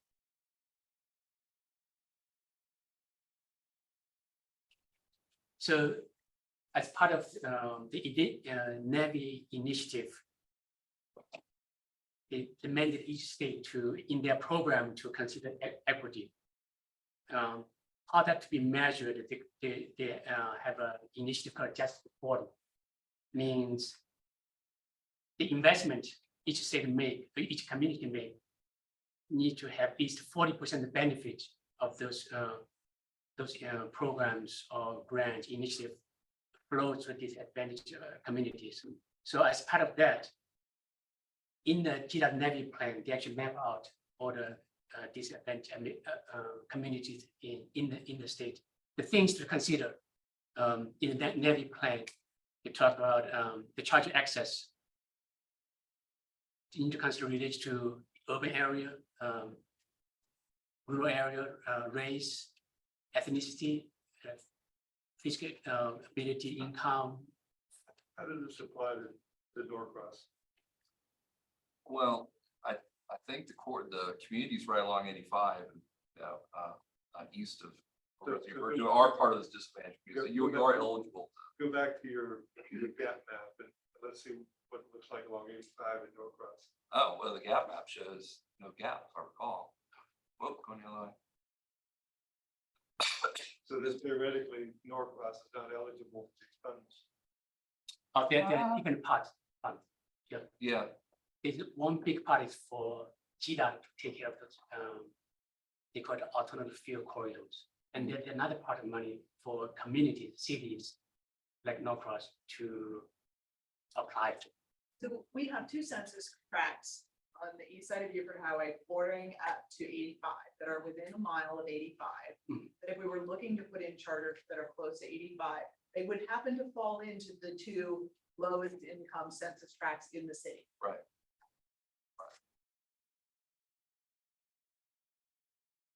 So those are the major factors they need to consider as a part of equity consideration.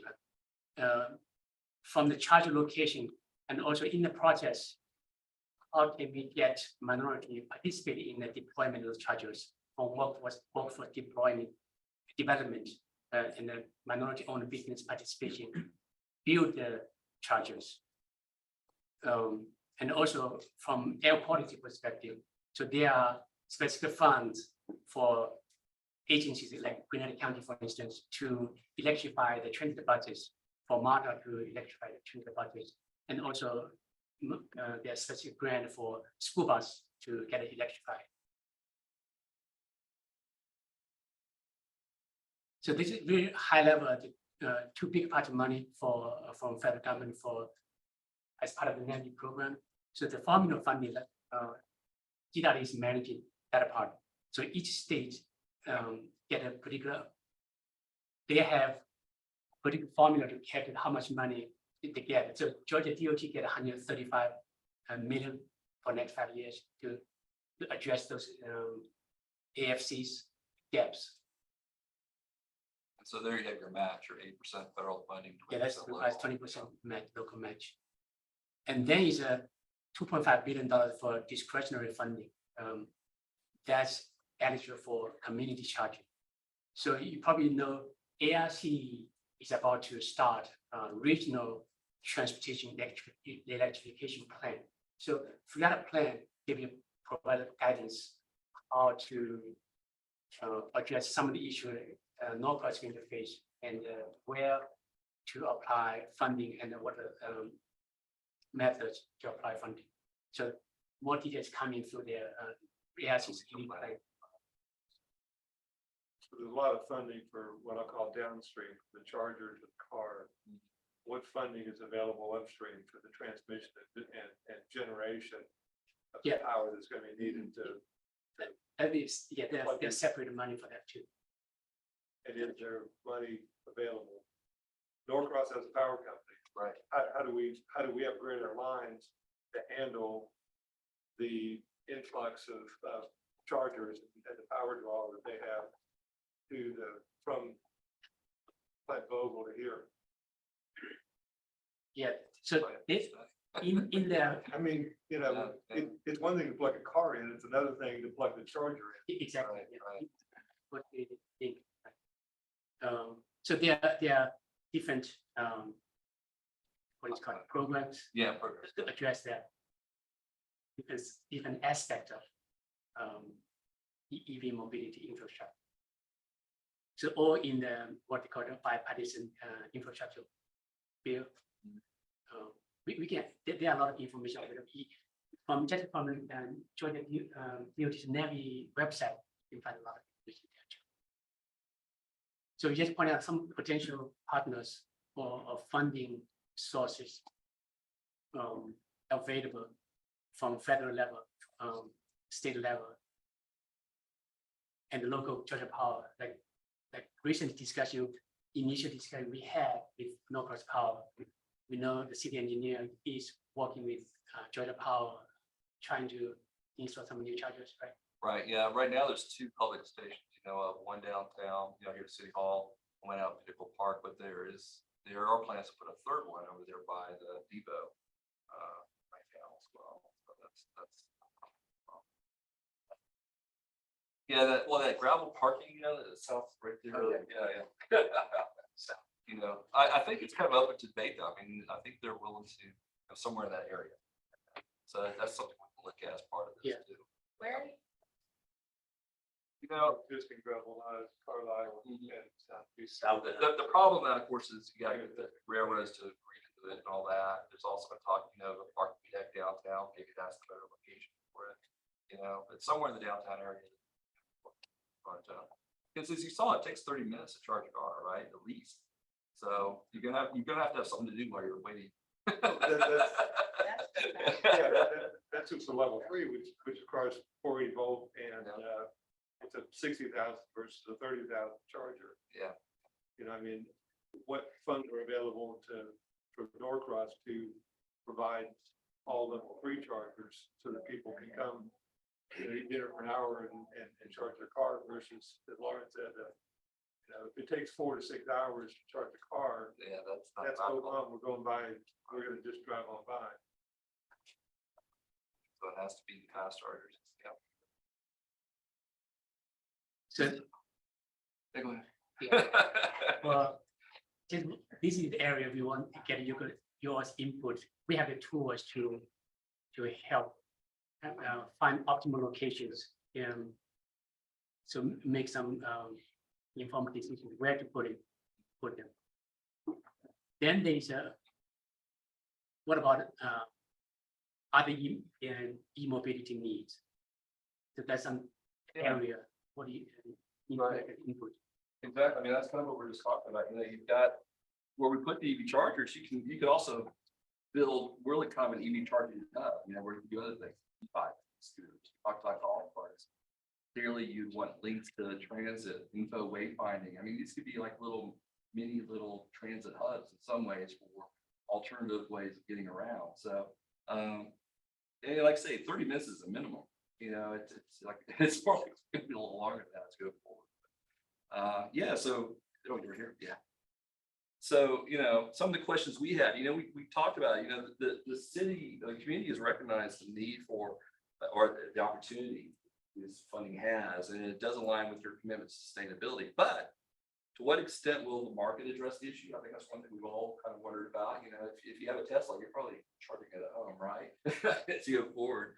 You know, technology, of course, will continue to evolve. The batteries will get better. The cars will get better. So what level of investment should be done now? I mean, should we just wait until the technology kind of catches up? You know, like I say, it makes sense to go into it. You know, where are the good locations for the EV charger? I think we recognize downtown is a great spot for it, but we would love to get your input on other locations you feel that might be good. And of course, keep in mind the Justice for, you know, requirements. You know, probably there ought to be something on the other side if you're going to invest in it, Beaufort Highway, to help disadvantaged communities. And then, of course, should, you know, new development be required to install EV charging as part of what comes in? Should that be part of the zoning or the, you know? EVs price come down so that disadvantaged communities can't afford that. Yep, exactly. Or it should be part of some kind of like, you know, pool of cars and stuff. I mean, technology is changing so rapidly at some point. If it is going to capture 50% of the market, you got to think the price is going to come down. It's got to, you know, it's just supply and demand. Yeah, go ahead. Just to share some perspective, so we are looking, like, when we think about where to place them, understand that this isn't gonna be for the residents, because I go home, I plug my car, just like I plug my phone up, you know, residents aren't using these public, because there's no need. These are gonna be, okay, an opportunity to bring people to Norcross versus are they gonna go over to these fast charging stations? So this is an opportunity to bring more tourism, you know, more spending dollars, because they have to eat, they have to find something to do while they're charging. So I think that's what we need to consider. And I would love for it to be in these census tracts where we can bring people through there to spend more money. Yeah. We think some places that occur to me are by Global Mall, Okay. because folks come a long way, and people with money come a long way to come to the Global Mall, so in the Indian American community. Right. I would think maybe near the library. Okay. Just because people come to the library, it's a beautiful location, it's one of the nice libraries. Mhm. If not downtown where folks are eating, you know, those are at least 3 places that come to mind to me where people would be coming from other places. You know, because to Lauren's point, those of us who live here, well, maybe we plug it in just to have enough power to get home, but the Yeah. likelihood is we'll go home and plug it in. No, it's more likely, yeah, somebody who maybe lives far away, may work in town, you know, they plug in or something. I mean, I encourage you. Yeah. Because it's free. Mm. It's here. It's also faster than. So, It costs money to upgrade. because I wasn't presuming it would be free for the public to use. Well, one thing to keep in mind, the state legislature just this year passed a bill that is going to require a tax on EV charging. So that's about to come in place. So it won't be free for much longer. It will be. I guess I'm just not confused. Yeah. Right. 12 hours.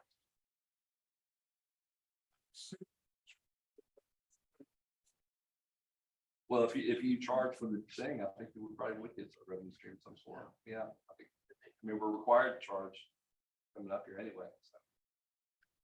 Utilities pay for itself. $2 an hour. $2 an hour is going right in town. Is it? $2.50. Okay. Now, if you do, get out of my way, charge you, then that could, a lot of them will give you 3 or 4 hours at a rate and it'll bump. Mm. I just sat through an EV presentation for one of our projects today, so it's. And if you're curious, I heard a recent presentation that the price of these things are like about $125,000 per charger. So it's about the same as the traffic signals, right? This traffic signal used to be. Oh, is it higher now? Yeah. Inflation. Are any of the main counties pretty- Right, and there's a lot of compressed natural gas I've seen. I don't know if I've seen electric. That's a good question. We could look into that. Yeah. John, I never heard, she spoke to PUC the other day, and she sort of, they are trying to go electric bus. Hmm. But they've got like a 10-year plan or 15-year plan for it. It's coming. But Florida does have. It's the Richard Gordon Smart.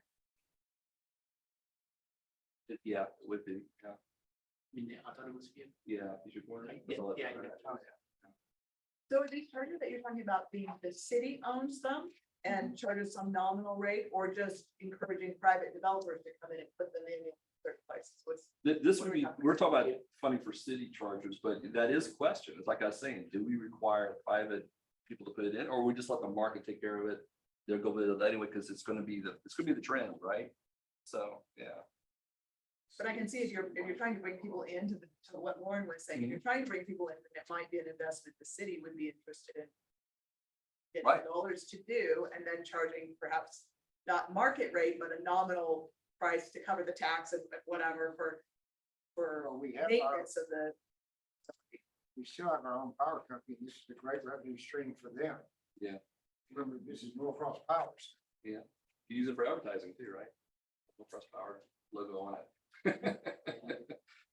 Yeah. Any other thoughts or comments before we break down to? One of the challenges is with these, with that revenue generation is, you look at the power map.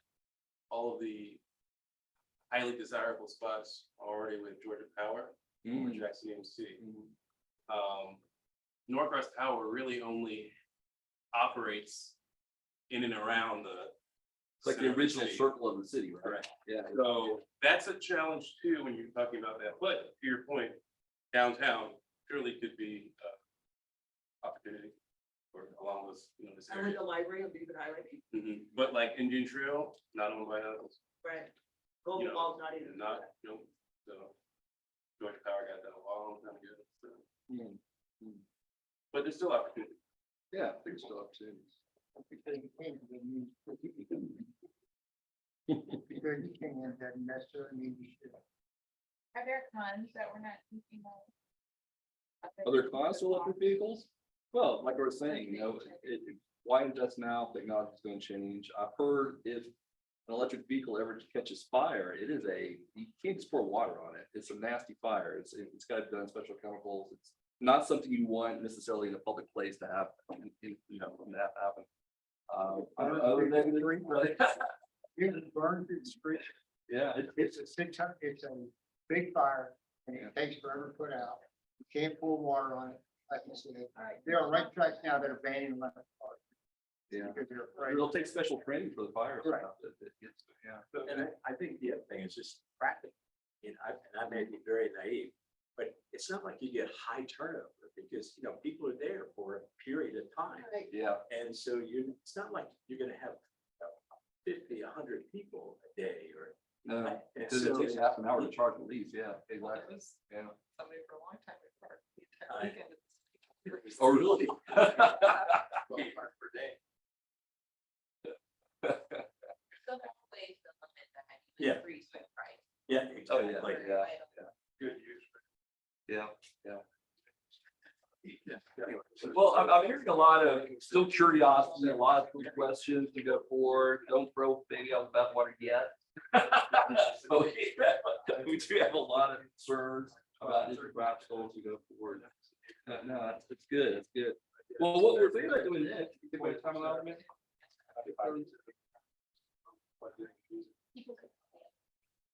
You wanna do that, or should we just, I'm trying to come up. Our next plan was to do a little small group map discussion, but we have 15 minutes left. Could be quick and dirty. We could try it, or we could just open up for general discussion. Maybe that's the way to do it and just put thoughts on the map. I think you could cover next steps and then people could stay and do the dot on our Okay. Yeah, so we'll hit next steps real quick, just to make sure that you got that, because that's important. And then if you want to stick around for a little map discussion while we're asking for is we got a few printouts of both the citywide maps and the LCI study area. We're looking at one, just the question you just answered over there, where should EV charging stations be? Where should, what's best located? Areas of change. We all want to know where are the opportunity areas for, particularly new housing, new housing opportunities, new models. Where are possible changes there? Transportation priorities, where those should be, particularly as we look at the last LCI plan, where to make improvements on Beaver Highway, and then finally just other, what other development opportunities in downtown stuff. So if you're interested in putting a dot, have some idea, or if you really think in terms of geography and it's the best word, we would love to get your input, and we'll try to do that right after the next steps. But next steps, we'll do that real quick. Okay, upcoming meetings. Our next meeting will be August 8th. That'll be the implementation options, and we'll talk more about the character area map, as well as some more details on exactly what you guys were asking about. We then have the draft community work program. That's where we actually have like a draft short-term work program to talk about what projects should be in the next plan. That'll be on October 10th. And then the final implementation, that'll be when we finally have drafts, and we'll be looking at the final drafts of these documents on January 9th. That's coming up there. So ongoing public, please look at, direct people to the project website. As we go forward, that's where that survey can be found that we talked about. We definitely will do our best to try to reach out to the Hispanic community, and if you, please let people know. The survey's open until June 15th, which is right after our next pop-up event. We're going to be at the Farm Fresh Days, June 14th. Where if you went to the last one, that's where we'll have opportunities for interactive exercises with the public. And then we're going to be at the Cookout with Council on July 29th. Let's see here, the art activities, like you're going to send out a survey, is that right?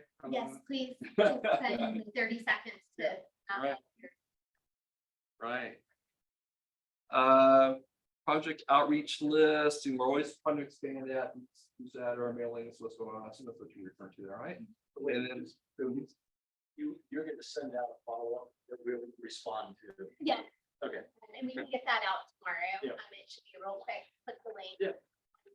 I think we'll have a comment if you have other thoughts or ideas. Yeah. And then October 19th is our tentative date for the open house. That's where we'll have kind of show and tell, invite the public to come see what's going on and some of the recommendations. So, and then finally, questions, comments. If you're not a committee member, and we have a few participants, we're welcome to them. And then otherwise, we will sit down with maps, do some dots. Yeah, and I guess you guys Yeah. take a math exercise. I need to tell the vast majority of you don't know. Next Wednesday is my last day of the city in Norcross. Moving on to some other endeavors, a little more family time. So, I'll be moving on.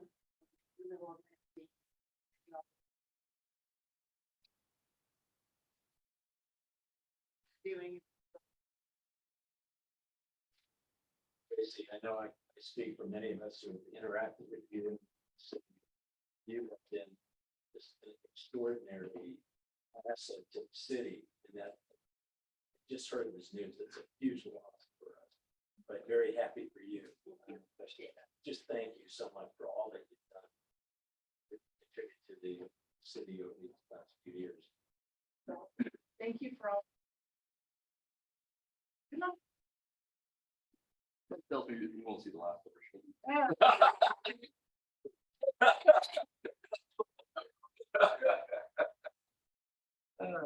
Any other comments? Anything about what you heard tonight before we break out and like yes? There's a couple of events coming up with the city. Are we going to have those tablets out? I think June 3rd or whatever that Saturday is the Jazz Fest. For surveying. Okay. I'll leave that with that. I know. Part of the problem that we're such a small staff, that getting out to all of this. For being here all day is a bit of a challenge, for them to. Now. You go ahead and promise, and then you can leave.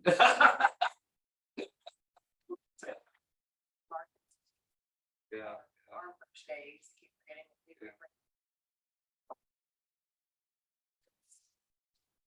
It's just, I think there's 5 or 6 of us and we all included capacity on public management. Private consulting.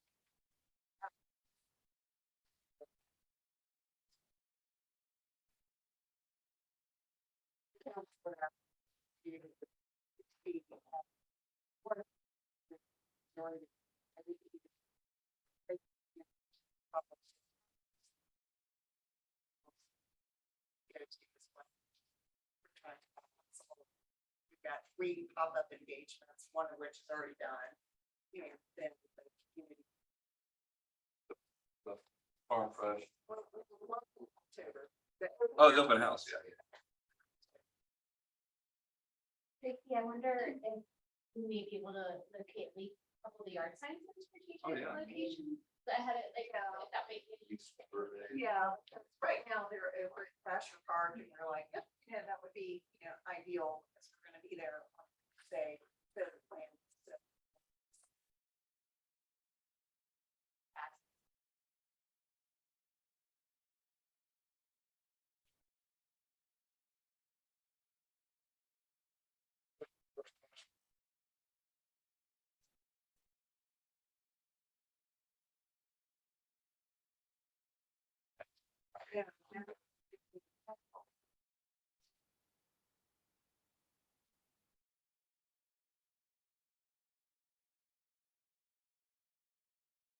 Any other questions, comments? You just flip that forward one. Sure. That, yeah. The contact information.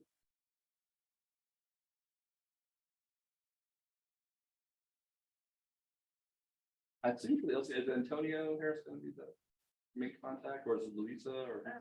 Amelia?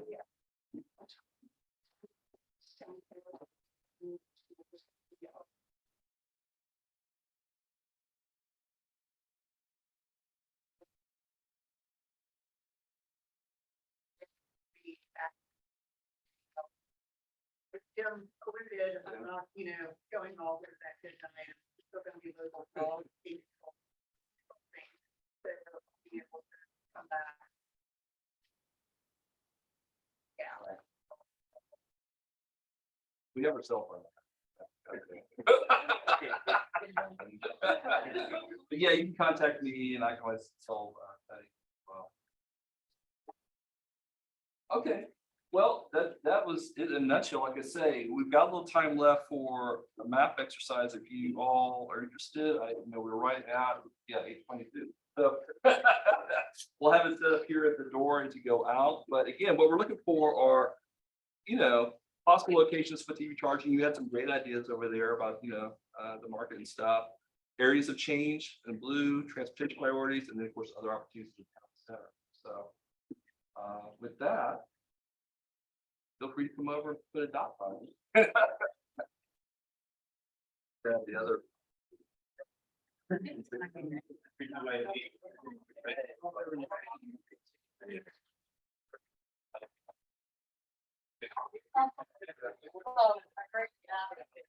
Oh. Okay.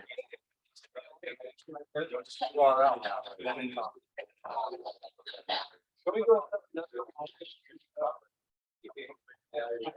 I knew. Yeah.